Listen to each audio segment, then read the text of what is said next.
السلام علیکم۔ دیکھو میرے بھائی، یہ آپ نے گنبد کی تشہیر کی ہے، اور گنبد بنانے والوں کے اوپر اور قبریں پکی کرنے والوں کے اوپر تو بڑی سخت وعید آئی ہے۔ شرک ہمیشہ قبر پرستی کی وجہ سے پھیلا ہے۔ پہلی قوم جو شرک کے اندر مبتلا ہوئی تھی نوح علیہ السلام کی، وہ قبر پرستی کی وجہ سے۔ بخاری کی روایت ہے کہ سورہ نوح کے اندر جو 5 نام آئے ہیں، اور نوح علیہ السلام کہتے تھے کہ ان کو چھوڑو، اور قوم کے جو بڑے بڑے سردار تھے وہ کہتے تھے کہ ان 5 کو نہ چھوڑنا۔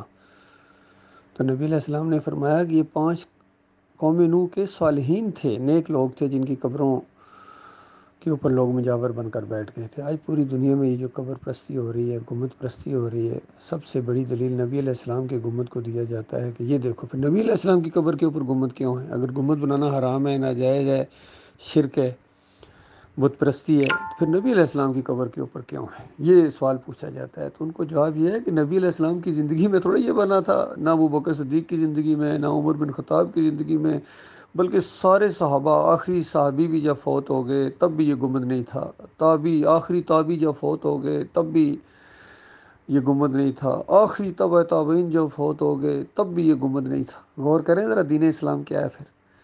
یہ تو 668 ہجری میں، یعنی 668 سال بعد نبی علیہ السلام کے بعد، یعنی ہجرت کے بعد، یہ ان ترکوں نے، یہ جو ترک جن کے اندر قبر پرستی تھی، جب یہ پھیلے ہیں، ان کا اقتدار آیا، انہوں نے گنبد سجایا ہے۔ اور اسی وجہ سے آج یہ سعودی عرب والے ہیں، اس گنبد کو سجا کے بیٹھے ہیں، کیونکہ ان کے دماغوں میں شرک ہے۔ گنبد کے یہ رکھوالے ہیں، چاہے خادمین ارمین کہلائیں، لیکن اصل میں گنبد کے خادم ہیں۔ اور پوری دنیا میں یہ جو گنبد پرستی ہو رہی ہے، وہ اسی کی وجہ سے ہو رہی ہے۔ اب گنبد لگا کے نیچے کہنا جمعہ مبارک، تو یہ تو ایسے ہی ہے کہ بت کے اوپر کھڑا ہو کے انسان کہے کہ لوگوں لا الہ الا اللہ پڑھو۔ جس طرح یہ جمہوریت والے جمہوریت کے نظام کے اندر رہ کے کہتے ہیں ہم تمہیں لا الہ الا اللہ کا مطلب بتائیں گے۔ بھائی، جمہوریت بذات خود ایک بت ہے۔ پہلے کہتے تھے نظام مصطفیٰ لے کے آئیں گے، یعنی بتوں کے اوپر بیٹھ کے یہ نظام مصطفیٰ لائیں گے۔ پھر جناب دوسرے آئے، انہوں نے کہا مدینہ ریاست بنائیں گے، اور بت کے اوپر بیٹھ کے بنائیں گے۔ تو یہ ان کی خام خیالی ہے، یہ ان کی جہالت ہے۔ تو یہ چیزیں سمجھنے کی کوشش کرو میرے بھائیوں۔ شرک کی موجودگی میں کوئی عمل اللہ قبول نہیں کرتا ہے، نہ صلات قبول ہے، نہ جمعہ قبول ہے، نہ عمرہ، نہ حج، کوئی عمل قبول نہیں ہے اگر عقیدے کے اندر خرابی ہے تو یہ آج ہر طرف، یہ حتیٰ کہ ڈاکٹر ذاکر کے جو کچھ وہ چیزیں آتی ہیں، اس کے پیچھے بھی گنبد جا رہا ہوتا ہے۔ ڈاکٹر اسرار کے کتنے بیانات ہیں، حدیث کو بیان کرتے پیچھے گنبد جا رہا ہوتا ہے۔ تو ان لوگوں کے دماغوں کے اندر یہ گنبد اسی طرح چلا گیا جس طرح بنی اسرائیل کے دماغوں کے اندر بچڑا چلا گیا تھا، وہ نکل ہی نہیں رہا تھا، اور اللہ تعالیٰ نے کہا کہ کیسا تمہارا یہ ایمان ہو، کیسے مومن ہو، تمہارے دماغ کے اندر سے بچڑا نہیں نکل رہا ہے۔ تو یہی بات آج ہمیں بھی ان کو کہنی ہے کہ تمہارا کیسا ایمان ہے، کیسے تم مسلمان ہو، تمہارے دماغ کے اندر سے گنبد نہیں نکل رہا ہے۔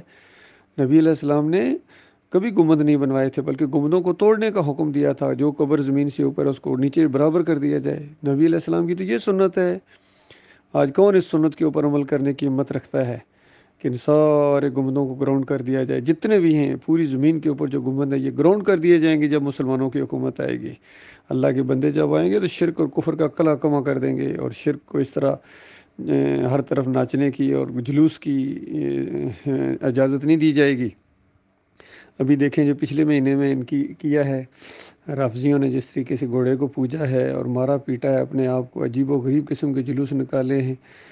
اور ابھی جب یہ دوسروں کی باری آئے گی میلادیوں کی، تو اس کا ریکارڈ توڑ دیں گے جب ان کا گھوڑا نکلے گا۔ یہ گنبد اٹھا کے پھریں گے، گلیوں میں چوکوں میں گنبد بنائیں گے، اسی گنبد کی پوجا ہوگی۔ تو اللہ کی بندو، یہ شرک ہے، یہ شرک ہے۔ اور 12 ربیع الاول کو نبی علیہ السلام کی وفات ہوئی ہے۔ صحابہ پریشان تھے، امہات المومنین پریشان تھی، امتی پریشان تھے، اور شیطان خوشیاں منا رہا تھا۔ تو آج یہ الٹی بات کریں گے، دیکھنا، یہ کفر و شرک پھیلائیں گے 12 ربیع الاول کو، اور کہیں گے کہ دیکھو سوائے شیطان کے سب خوشیاں منا رہے ہیں، کہ اپنے آپ کو یہ خوشیاں منانے والا نبی علیہ السلام کی وفات کے اوپر خوشیاں منائیں گے بے ایمان، اور شرک اور کفر پھیلائیں گے، اور ہر طرف یہ کھانے بانٹیں گے۔ جو پورا سال کسی کو کھانا نہ کھلائیں، اس دن میں نے دیکھا ہے کہ ایسے ایسے کھانے کھلا رہے ہوتے ہیں لوگوں کو۔ اصل میں شرک ان کے دماغوں میں ہے۔ یہ قوم جو ہے پوری طرح شرک کے اندر مبتلا ہو گئی ہے، اور سورہ یوسف کی وہ آیت ان کے اوپر فٹ آتی ہے، وَمَا يُؤْمِنُ أَكْثَرُهُم بِاللَّهِ إِلَّا وَهُم مُشْرِكُونَ، کہ اکثریت اللہ کے اوپر ایمان لانے کا دعویٰ اس طرح کرتی ہے، ساتھ ساتھ مشرک بھی ہوتے ہیں، شرک بھی کرتے ہیں۔ تو آج مسلمانوں کی جو درگت بنی ہوئی ہے پوری دنیا کے اندر، وہ ان کے شرک کی وجہ سے ہے، اس وجہ سے ان کو مار پڑ رہی ہے، ذلت اور خواری، اور مرنے کے ساتھ ان کو وہ آگ لگنے والی ہے جو بجائے نہ بجھے گی۔ اس لیے اگر جہنم کی آگ سے بچنا چاہتے ہو، اپنے اعمال کو محفوظ کروانا چاہتے ہو، تو شرک سے توبہ کرو، سچی توبہ کرو، بالکل دل کے اندر سے ہر طرح کا شرک کو کھرچ کو نکال دو، پھر دیکھنا تمہارے اعمال اللہ تعالیٰ قبول کرے گا، ان کی قدر کرے گا۔ اللہ تعالیٰ بہت ہی قدردان رب ہے، غیور رب ہے، شرک اعمال کو وہ قبول نہیں کرتا ہے۔ اللہ تعالیٰ غور و فکر کرنے کی توفیق عطا فرمائے۔